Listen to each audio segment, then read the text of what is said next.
Hi everyone, welcome back. Lately, I've been trying to find inspiration in different places.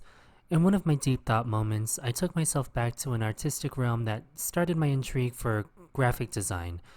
I took apart fantasy worlds and video games and was inspired by this crystal palette found in The Legend of Zelda Skyward Sword.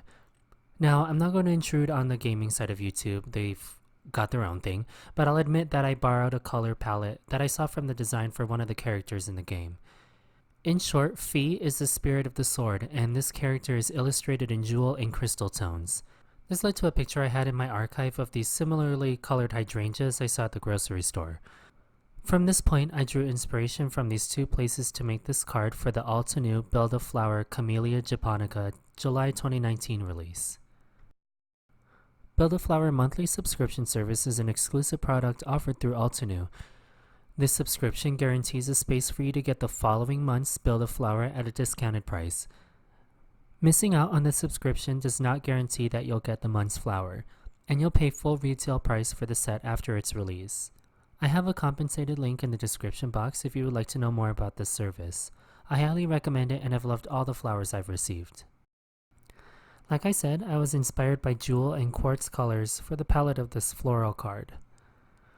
So I pulled 3 jewel tone ink sets from Altenew in a colder color family. I have these 3 ink sets and affiliate links below. You will also need ink blending sponges and a stamp positioner to achieve this smooth transition between colors. I'll start stamping the most detailed, darkest layer in my darkest ink. In this case, I used Andromeda on the top third of this A4 layer as shown on the stamp packaging. Once I've got a solid ink layer down, I'll use an ink blending sponge and dab the stamp until I diffuse the edges of the ink and proceed to stamp onto my panel. I'll repeat this inking, dabbing, stamping until I'm satisfied with the saturation of the layer and move on to the next color. Here I'm using the Sapphire ink pad and I'll ink, dab, stamp on the next third of the same A4 layer. Then lastly, I'll do the same thing except with Cosmic Berry on the remaining third of this layer.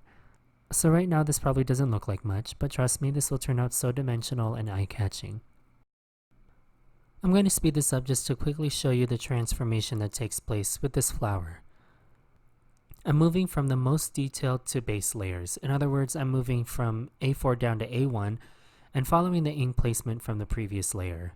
Now, I did make a boo-boo and I layered inks in the wrong segment of the stamp between layers, but oh well, it doesn't ruin the final effect, so I just went with it. So here's the final panel, and off camera I made 2 other panels shifting the placement of the purple, blue, and magenta. I also neglected the A3 layer on purpose because I'll keep playing into the crystal theme with some clear embossing powder. You'll see in a second how using clear embossing powder changes the look of these flowers. Because of the change of opacity, I think, you can darken inks on paper. So you'll see my first panel on the left, and one of the identical flowers with clear embossing powder already on top, using the A3 layer. I'll heat set this with embossing powder, and you'll see the transformation right in front of you. In comparison to the first flower, there's so much definition between the colors, and the colors are less dull. I clear heat emboss the entire first flower, and you'll see the drama this creates, as well as added shine. I'm going to move on to the leaves before I start assembling this arrangement. You know I love to make muted leaves, but I didn't want to incorporate gray into the leaves this time. So I used the lightest tint of the ink families and did the same technique of ink, dab, stamp for the leaves just as the flowers. Lining up the leaf layers in this set is so easy, and they don't have to be exact to get the dimensional layers Altenew is known for. I like that even though there's 2 layering sets of leaves, the orientation of the leaves is bidirectional, which means either end could be the end or the apex, so 4 leaves total. Even rotating the layers of the leaves gives more variation of the images.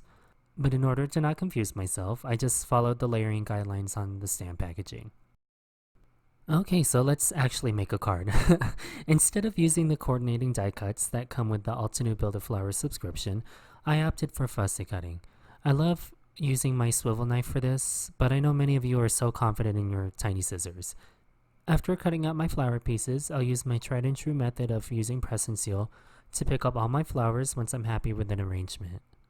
And in true JC fashion, you'll see that I ended up with 2 cards instead of 1. Also, I lied about adding gray leaves. I just can't help myself, it seems. I used Altenew leaf clusters stamp set to add some gray leaves to my background. I tried to fill in some gaps that my initial arrangement left and created some variation in leaf sizes so it didn't look so flat.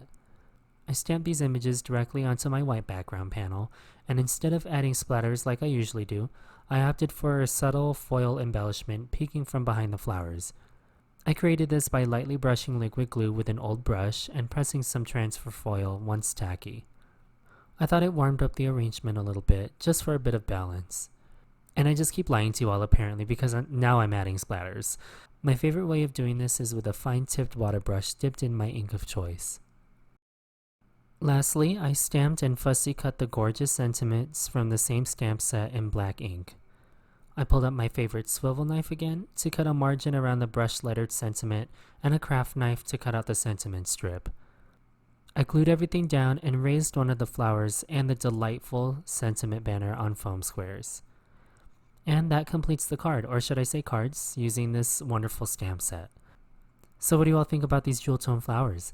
Try experimenting with your layered stamps and layering different inks. I think you'd be surprised with what you come up with. Thank you so much for watching. If you like what you've seen from me, make sure you subscribe and hit the bell icon so you never miss a future video from me.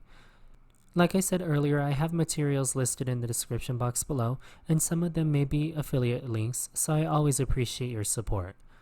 Thank you so much to Team Altenew for the opportunity to guest design for this release. Talk to you all very soon, and have the best day.